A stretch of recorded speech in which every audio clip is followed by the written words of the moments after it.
Hello guys! Hello para to sa lahat ng mga Gemini, welcome dito sa aking channel, Kapalaran 888. Alamin natin Gemini kung anong messages, anong vibration, anong energy na parang kailangan mo sa linggong ito, or ano ba ang mensahe sa'yo ng baraha sa linggong ito na pwedeng makatulong sa'yo.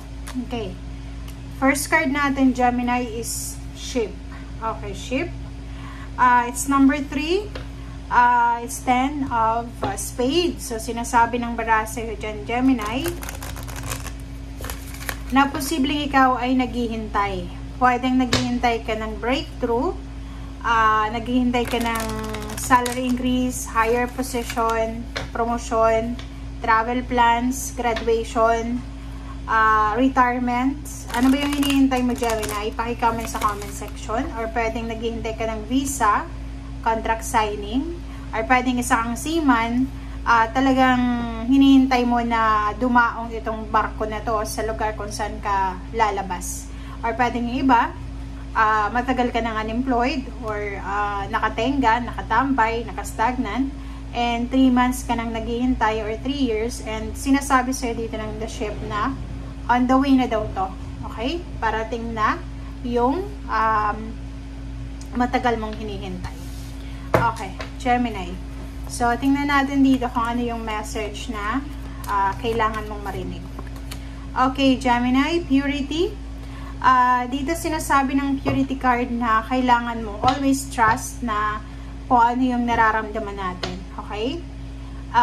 Kapain mo ang puso mo, Gemini, sa linggong ito, and hanapin mo yung mga sagot sa mga katanungan mo. Okay? So, sinasabi ng baraha sa'yo dito, Gemini, na kung marami kang mga confusion or confused ka sa ngayon, isa sa mga pwede mong mapagkukunan ng answers or clarification is yung intuition natin or yung puso natin. Okay, Gemini.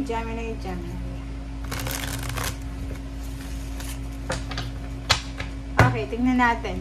Ano ba ang sasabihin sa'yo dito ng third deck mo? Okay, first card, second card. Wow! So, yun. So, it's confirmation. It's confirmed, Gemini, na etong ship number 3.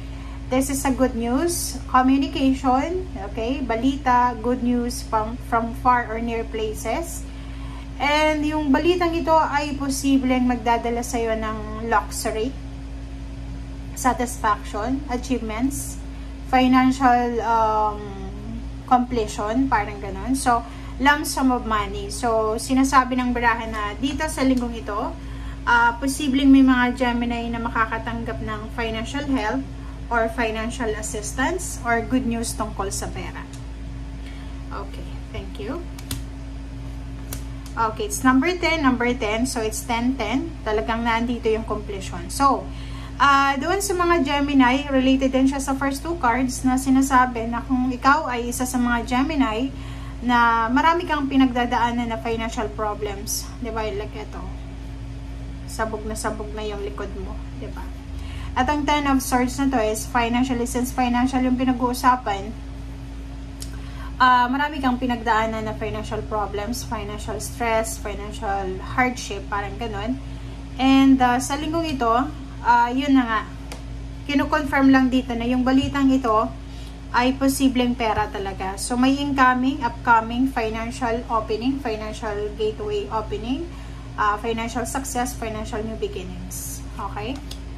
And yun, so nakikita ko sa'yo dito na yung balitang yan ay pwedeng tungkol sa kapamilya mo, or pwedeng yung balitang yan is galing sa pamilya mo. Pwedeng ikaw, kung balak mong pumunta ng ibang bansa, like mag-migrate sa Amerika, Europa, Canada, pwedeng yung kapamilya mo ito na magdadala sa'yo ng good news na, uy, pwede ka nang mag-process ng papeles kasi ready na, pwede ka nang makapunta dito. Okay, parang ganun yung energy. Okay, so next deck tayo, last deck, fourth deck. Okay, tingnan natin.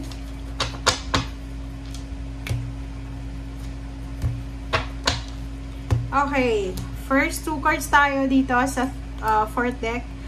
Same din. So, it's confirmation, double confirmation yung Ace of Swords. So, ihanda mo ang sarili mo, Gemini, kasi talagang maraming good news, maraming information, maraming balita, communication, ang posibleng darating sa'yo tungkol sa iyong pamilya.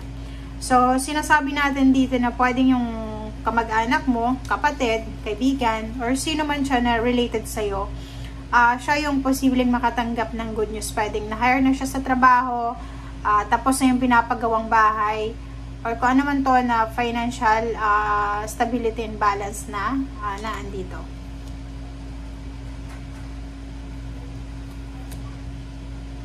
Okay, Temperance.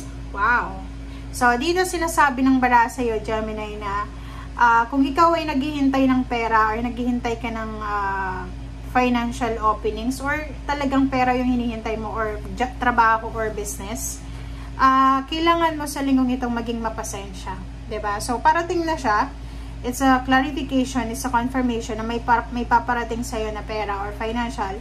But yun na nga, kinakailangan nating maging mapasensya. Kasi pag wala kang pasensya, 'di ba, masisira yung diskarte mo. Tapos, kung ano lang yung gagawin mo, 'di ba? Pwede kang ma-tempt na gumawa ng desisyon na hindi mo pinag-iisipan, ganyan ganito.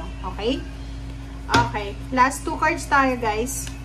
Okay, so Queen of Pentacles. So, dito sinasabi ng barahan na excited ka. So, makakaramdam ka ng excitement sa linggong ito. Sobra-sobra yung excitement mo. 'Di ba? So, excited ka sa posibleng good news na to. Okay? And parang kumbaga mayroon ka nang nilalaro, nag-i-imagine ka na sa isip mo na kung ano yung mga bibilhin mo, gagawin mo, kung halimbawa mahawakan mo na yung perang ito. So, basta be positive lang kasi yung linggong ito ay sobrang prosperous and abundant para sa'yo. Maraming possibilities, opportunities na kumita ng pera, makapag-travel, mag-sign ng contract, and lump sum of money. So, kung makikita mo, tingnan mo, lahat ng baraha dito ay pinag-uusapan niya pera. Talagang maraming pera yung darating sa'yo. Basta, sinasabi dyan sa'yo na kailangan mo lang na magpasensya. Maghintay. Yun, hindi pagpasensya, maghintay. And maraming rason para mag-celebrate ang buong family. Dito, like, may housewarming, house blessings, may birthday celebration, 60th, pwedeng may wedding anniversaries, may bahay na posibleng tapos na sa pagpapatayo, parang ganun. May mga reconciliation and financial success. So, maraming blessings talaga na darating sa'yo. So, ikaw lang ang siguro yung pinaka-blessed sa linggong ito. Okay? Thank you guys for watching. Bye!